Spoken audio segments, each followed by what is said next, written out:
Olá, boa tarde, pessoal. Tudo bem? Hoje eu vim aqui para conversar um pouquinho com vocês sobre divisão, tá? Então, primeira coisa, antes de eu efetuar uma divisão com vocês, eu quero conversar sobre as quatro simbologias que tem só para representar a palavra divisão, só para representar a divisão. Então, vamos ver, ó. O primeiro símbolo para representar a divisão eu coloquei aqui para vocês foi esse. Então, nesse símbolo tem um risquinho aqui no meio, uma bolinha em cima e uma bolinha embaixo. Esse símbolo é um símbolo da divisão. Então, significa que aqui eu quero 30 dividido por 5, tá? Então, esse é um dos símbolos, esse. O outro símbolo que eu utilizo para representar a divisão é esse aqui, ó. Tá vendo? Então, aqui eu tenho umas chaves. Então, eu vou fazer 30 dividido por 5.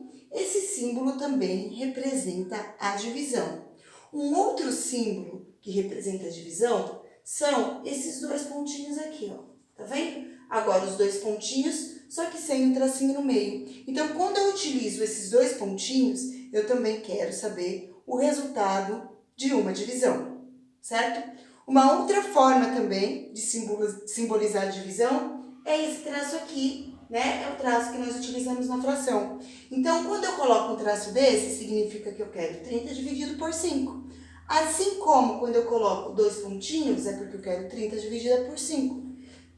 Quando eu coloco este símbolo, 30 dividido por 5, e esse símbolo, 30 dividido por 5. Ou seja, o resultado de todos esses cálculos aqui é o mesmo, a operação é a mesma, é tudo igual, só muda o símbolo, tá? Então, nós temos 4 símbolos para representar a divisão.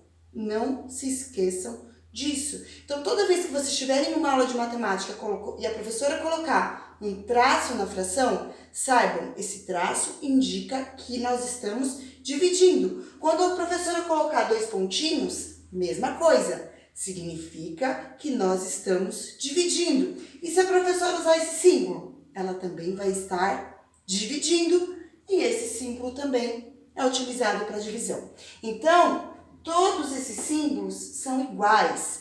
Todos esses símbolos têm o mesmo significado, certo? Agora eu vou fazer para vocês uma divisão, tá? A divisão do 30 dividido por 5. Então, eu peguei e coloquei aqui nessa bandeja, deixa eu pegar com cuidado para não derrubar, 30 fichinhas, tá vendo?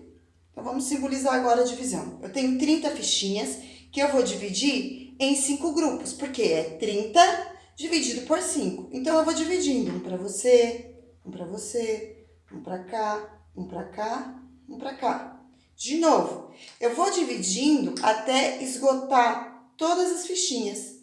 A quantidade de fichinhas que ficar em cada grupo é o quociente da divisão. No caso, o quociente é o resultado da divisão. O 30, que é a quantidade de fichinhas que eu estou dividindo aqui para vocês, o 30 é o dividendo. Então, o 30 é o número que eu vou dividir. O número que eu vou dividir é chamado de dividendo. E o divisor é o 5, porque eu estou dividindo as fichinhas em 5 grupos, tá? Tô terminando aqui. Então, gente, todos esses grupos têm que ter a mesma quantidade de fichinhas. Se algum desses grupos for ficar com mais fichinha, a gente tem que parar de dividir. E é o que acontece? Aí nós vamos ter o resto. Tá vendo, ó? Então, eu tenho 1, 2, 3, 4, 5 grupinhos. Então, eu vou colocar eles bem pertinho aqui agora para vocês verem, ó. Tá? Todos eles têm a mesma quantidade, tá vendo? Ó, todos eles estão na mesma altura.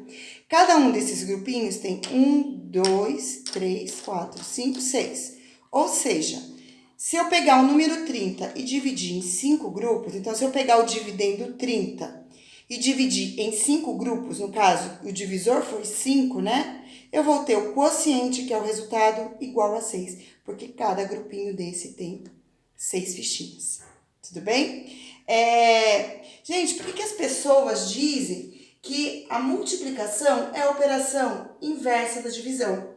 Tá? Então, vamos pensar um pouquinho. Aqui eu tenho um grupinho com 6, certo? Quantos grupinhos? 1, 2, 3, 4, 5. 5 vezes 6, 30. 30 que foi o número que eu dividi lá no início. certo? Então, sempre que vocês quiserem tirar a prova real de uma divisão, vocês têm que multiplicar o quociente pelo divisor.